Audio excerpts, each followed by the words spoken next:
안녕하세요. 삶의 지혜와 깊은 영적 통찰을 나누는 시간입니다. 오늘 우리는 성경의 가장 심오한 질문 중 하나와 마주하게 될 것입니다. 하나님의 마음, 그분의 본질은 과연 무엇일까? 성경에 나타난 그분에 대한 모든 것을 단 두 단어로 요약한다면 무엇이라 할 수 있을까요? 요한복음은 그 답을 은혜와 진리라고 말합니다. 오늘 우리가 함께 나눌 이 이야기가 여러분의 마음에 깊은 울림과 평안을 가져다 주기를 소망합니다. 만약 이 메시지를 통해 위로와 힘을 얻으셨다면 구독과 좋아요를 통해 이 은혜의 빛을 더 많은 이들과 함께 나누는 일에 동참해 주시길 바랍니다. 여러분의 작은 손길이 누군가에게는 큰 축복이 될 수 있습니다. 주님의 평화가 여러분과 함께하기를 기도하며 이제 시작하겠습니다. 우리는 오늘 성탄의 참된 의미를 향해 5계단을 오르는 영적 여정을 떠나고자 합니다. 가장 아래 첫 번째 계단은 보이지 않는 하나님에서 시작하여 가장 높은 5번째 계단인 예수 그리스도로부터 오는 은혜 위의 은혜를 실제로 받는 것에서 이 여정을 마치게 될 것입니다. 첫 번째 계단입니다. 하나님은 보이지 않으십니다. 요한복음 1장 18절은 분명히 말합니다. 본래 하나님을 본 사람이 없으되 우리는 잠시 이 보이지 않음에 대해 생각해 볼 필요가 있습니다. 우리 인간은 보이지 않는 것에 대해 얼마나 어리석은 판단을 내리곤 하는지요.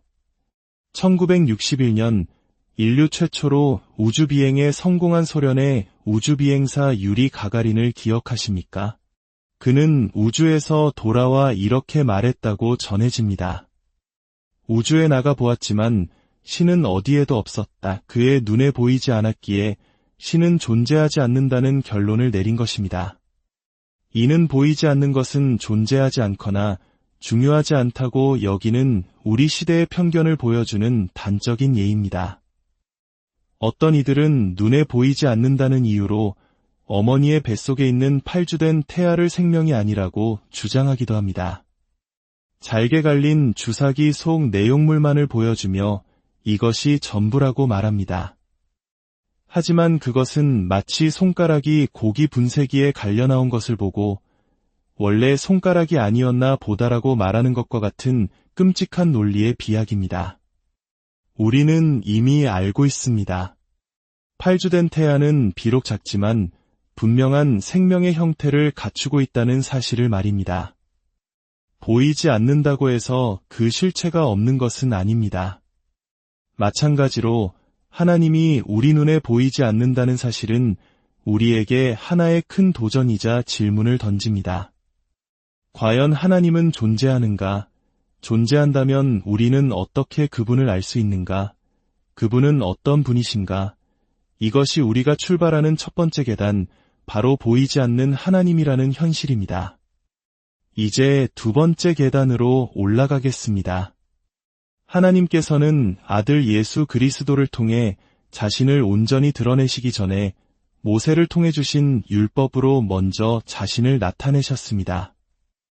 1장 17절을 보면 율법은 모세로 말미암아 주어진 것이요 은혜와 진리는 예수 그리스도로 말미암아 온 것이라고 기록되어 있습니다. 여기서 중요한 질문이 생깁니다. 요한은 율법과 은혜를 서로 대립하는 개념으로 보고 있는 것일까요? 율법은 차갑고 무자비하며 예수님의 은혜만이 따뜻하고 진실된 것이라고 말하는 것일까요? 저는 그렇게 생각하지 않습니다. 요한이 말하고자 하는 바는 이것입니다. 은혜와 진리의 실체이신 예수님이 오시기 전에 그 은혜와 진리를 미리 보여주고 가리키는 예고편이자 증인이 있었다는 것입니다. 그것이 바로 모세의 율법입니다. 예수님 자신도 이렇게 말씀하셨습니다. 모세가 광야에서 뱀을 든 것 같이 인자도 들려야 하리니 이는 그를 믿는 자마다 영생을 얻게 하려 하심이니라. 광야에서 이스라엘 백성을 살렸던 놋뱀 사건은 그 자체로 하나님의 은혜로운 치유의 상징이었습니다. 그것은 불완전했지만 장차 오실 예수 그리스도의 십자가, 구원을 가리키는 분명한 예표였습니다. 또한 예수님은 너희가 모세를 믿었더라면 또 나를 믿었으리니 이는 그가 내게 대하여 기록하였음이라고 말씀하셨습니다. 모세의 글, 즉 율법은 예수님과 대립하는 것이 아니라 오히려 예수님을 향하고 있었던 것입니다. 율법의 정신을 제대로 이해했다면 자연스럽게 예수님을 구원자로 받아들일 수밖에 없다는 뜻입니다. 광야에서 이스라엘 백성에게 내려졌던 만나 역시 마찬가지입니다. 그것은 불평하는 백성에게 매일 내려주신 하나님의 놀라운 은혜였습니다. 하지만 그 만나는 하늘에서 내려온 참떡, 즉 생명의 떡이신 예수 그리스도의 맛보기였습니다. 따라서 두 번째 계단은 하나님께서 예수님을 통해 자신을 완전히 드러내시기 전에 모세의 율법이라는 불완전하지만 의미 있는 포인터를 통해 자신을 먼저 계시하셨다는 사실입니다. 이제 세 번째 계단입니다. 하나님께서 인간이 되셨습니다. 한 장 14절의 선포는 기독교 신앙의 심장과도 같습니다. 말씀이 육신이 되어 우리 가운데 거하심에, 이 말씀의 엄청난 의미를 이해하려면 한 장 1절로 돌아가야 합니다. 태초에 말씀이 계시니라, 이 말씀이 하나님과 함께 계셨으니 이 말씀은 곧 하나님이시니라. 자, 이 두 구절을 연결해 봅시다. 말씀이 곧 하나님이셨습니다. 그런데 그 말씀이 육신이 되셨습니다. 그렇다면 누가 육신이 되신 것입니까? 바로 하나님께서 육신이 되신 것입니다. 하나님께서 인간이 되셨습니다. 예수님은 완전한 인간이시자 동시에 완전한 하나님이셨습니다. 이것이 성탄의 신비이며 우리가 오르는 세 번째 계단입니다. 우리 가운데 거하심에라는 구절을 더 깊이 들여다봅시다. 여기서 거하신다는 말은 헬라어로 텐트를 치다 혹은 장막을 세우다라는 의미를 가집니다. 저는 오랫동안 이 단어가 예수님께서 이 땅에 잠시 머무셨다는 뜻이라고 생각했습니다. 우리가 캠핑을 갈 때 영구적인 집이 아닌 임시 거처로 텐트를 치는 것처럼 말입니다. 하지만 성경에서 이 단어는 결코 일시적이라는 의미로만 쓰이지 않습니다. 요한계시록 21장 3절을 보면 새하늘과 새 땅에서 하나님이 자기 백성과 영원히 함께 거하실 때 바로 이 텐트를 친다는 단어가 사용됩니다. 보라, 하나님의 장막이 사람들과 함께 있음에 하나님이 그들과 함께 계시리니, 그렇다면 텐트를 친다는 것은 무엇을 의미할까요? 그것은 일시성이 아니라 친밀함과 가까움, 그리고 우리와 깊은 관계를 맺고 싶어 하시는 하나님의 열망을 상징합니다.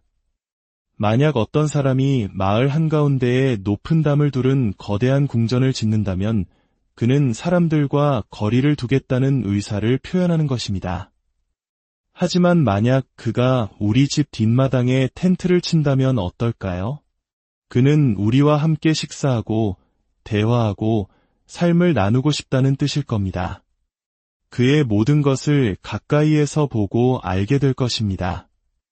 하나님께서는 인류의 뒷마당에 당신의 텐트를 치셨습니다. 우리를 멀리서 지켜보는 것이 아니라 바로 우리 곁에서 함께 숨쉬고 먹고 교제하며 당신 자신을 온전히 보여주기를 원하셨던 것입니다. 이것이 우리를 네 번째 계단으로 인도합니다. 우리는 예수님 안에서 하나님을 봅니다. 14절은 계속해서 말합니다. 우리가 그의 영광을 보니 아버지의 독생자의 영광이요 은혜와 진리가 충만하더라. 여기서 그의 영광은 누구의 영광입니까? 바로 육신이 되신 말씀의 영광입니다. 그런데 그 말씀은 곧 하나님이셨습니다. 그러므로 우리는 예수님 안에서 보이지 않던 하나님의 영광을 본 것입니다. 이제 더 이상 하나님은 보이지 않는 분이 아닙니다. 예수님께서 말씀하셨습니다. 나를 본 자는 아버지를 보았거늘 하나님은 세상에 보여지고 알려지기 위해 오셨습니다. 18절은 이를 다시 한번 확인시켜 줍니다. 본래 하나님을 본 사람이 없으되 아버지 품속에 있는 독생하신 하나님이 나타내셨느니라. 예수님은 하나님의 이야기를 들려주시고 그분의 모습을 우리에게 보여주신 살아있는 계시 그 자체입니다. 우리는 더 이상 하나님이 어떤 분인지 의심하거나 궁금해할 필요가 없습니다. 예수님의 가르침을 들을 때 우리는 하나님의 음성을 듣습니다.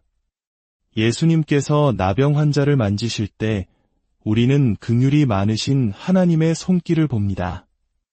예수님께서 어린아이를 품에 안으실 때 하나님께서 우리를 안아주시는 것입니다.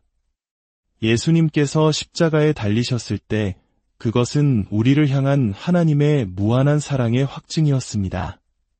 그렇다면 우리가 예수님을 통해 본 하나님의 본질, 그 핵심은 무엇입니까? 요한은 은혜와 진리라는 말을 반복해서 강조합니다. 진리란 무엇일까요? 그것은 이 세상 모든 것이 사라진 후에도 영원히 남는 궁극적인 실체입니다. 우리가 눈으로 보는 것들은 대부분 일시적이며 보이지 않는 영원한 세계에 비하면 오히려 비현실적이라고 사도 바울은 말했습니다. 하나님은 바로 그 영원한 실체, 모든 것의 근원이 되는 진리이십니다. 예수님은 내가 곧 길이요 진리요 생명이라고 선포하심으로 자신이 바로 그 궁극적 실체로 가는 유일한 길임을 밝히셨습니다. 그리고 하나님의 또 다른 본질은 바로 은혜입니다. 은혜란 받을 자격 없는 죄인인 우리에게 값없이 부어주시는 하나님의 호의이며 그분의 선하심이 흘러넘치는 것입니다. 컵이 가득 찼다는 것을 가장 잘 보여주는 증거가 무엇일까요? 바로 흘러넘치는 것입니다. 하나님께서 우리에게 은혜로 흘러넘치실 때 우리는 그분이 얼마나 충만하신 분인지 알게 됩니다. 하나님은 우리의 무언가를 필요로 하시는 분이 아닙니다. 오히려 그분은 무한한 에너지와 사랑으로 너무나 충만하셔서 그 충만함이 우리에게로 흘러넘쳐 우리의 모든 필요를 영원토록 채우시는 분입니다. 이것이 바로 은혜의 의미이며 하나님의 가장 깊은 본질입니다. 자, 이제 마지막 5번째 계단에 이르렀습니다. 이 모든 장엄한 진리와 여러분 사이에는 어떤 관계가 있습니까? 오늘 아침 온갖 걱정과 문제, 좌절감을 안고 이 자리에 있는 당신과 하나님의 계시 사이에 어떤 연결점이 있을까요? 그 답은 16절에 있습니다. 우리가 다 그의 충만한 데서 받으니 은혜 위에 은혜러라. 5번째 계단은 바로 받는 것입니다. 하나님은 우리에게 은혜를 그저 보여주기 위해 오신 것이 아니라 우리가 그 은혜를 받고 경험하게 하기 위해 오셨습니다. 그리스도께서 오신 목적과 제가 이 메시지를 전하는 이유는 여러분의 머릿속에 은혜와 진리에 대한 정확한 신학적 지식을 채워넣기 위함만이 아닙니다. 하나님께서는 지금 이 순간 여러분 각자의 삶에 임재하여 여러분이 그 은혜를 받기를 원하십니다. 여러분의 인생의 발밑에 진리라는 거대하고 흔들리지 않는 화강한 반석이 놓여 있음을 느끼게 되기를 원하십니다. 그리하여 인생의 폭풍우가 몰아쳐도 내게는 결코 무너지지 않을 반석이 있다고 고백하게 되기를 바라십니다. 또한 하나님께서는 당신의 은혜가 마치 강물처럼 여러분 위로 흘러넘쳐 여러분이 지었던 모든 죄와 앞으로 지을 모든 죄까지도 깨끗하게 씻어내기를 원하십니다. 죄책감을 씻어내고 상처 입은 양심을 회복시키며 우리가 마땅히 해야 할 일을 할 수 있는 새로운 힘을 주시고 이 생을 넘어선 영원한 소망과 기쁨과 평강으로 여러분을 가득 채우기를 원하십니다. 하나님은 여러분을 만나고 싶어 하십니다. 바로 지금 당신 곁에 텐트를 치시고 말씀하십니다. 보아라, 내가 너와 함께하기 위해 여기에 왔다. 나는 만져지기를 원하고 느껴지기를 원한다. 나는 알려지기를 원한다. 나는 너의 식탁에서 너의 기쁜 날에 그리고 내가 홀로 외로워하는 그 힘든 순간에 너와 함께하고 싶다. 하나님께서 자신을 드러내신 이유는 그분이 바로 그런 분이라는 것을 당신이 알기 원하시기 때문입니다. 이 진리가 오늘 우리의 마음을 기쁨으로 가득 채우기를 소망합니다. 주 예수 그리스도의 은혜와 진리가 여러분의 모든 날에 충만하기를 기도합니다.